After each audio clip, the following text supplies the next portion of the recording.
My name is Pedro Echevarria. I'm Bernstein. I'm an EMT here at Mount Sinai West for 17 years. I've been working with Mount Sinai as an EMT for the last 6 years.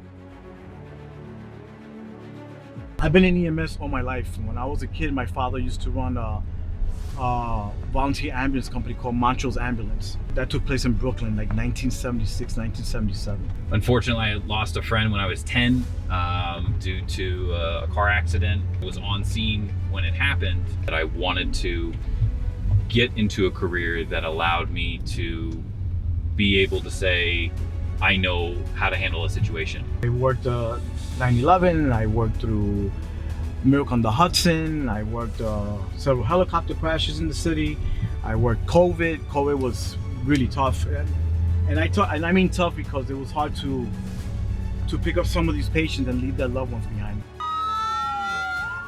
EMS people rely on EMS people to decompress and feel better sometimes. You really learn to open up to people in a way that you feel cathartic about, but also it helps you to learn more about dealing with stress in general, not just in this type of field. When we do deal with stroke codes, time is a very pivotal marker for us. Most stroke patients, especially when the time is called in, it's usually within a 24-hour period, so you have to act as quickly as possible. They dispatch all the units according to where the 911 call is coming from. So if there's a 911 call 5 blocks from here and we're available, which is called 1098 status, and there's somebody having a CVA 5 blocks away, and when they call 911, the fire department is going to see that this unit is nearby, so they're going to send us to that unit. And then on the computer, it's going to tell us which is the nearest stroke center. If you can understand how long ago the stroke happened and what symptoms you're seeing, you can better intercept that patient to receive the best care possible. At the end of the evaluation, it's like a point system.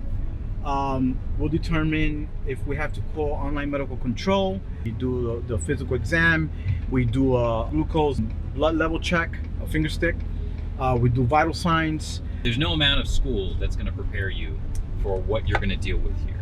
That's something that you have to build in time, and that you build, again, with the right partner and with the right leadership.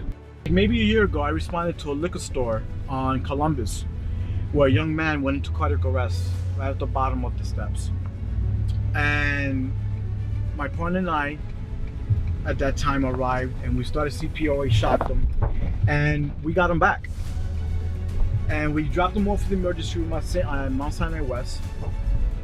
And months went by. I never knew if he made it or if he passed. I wasn't sure.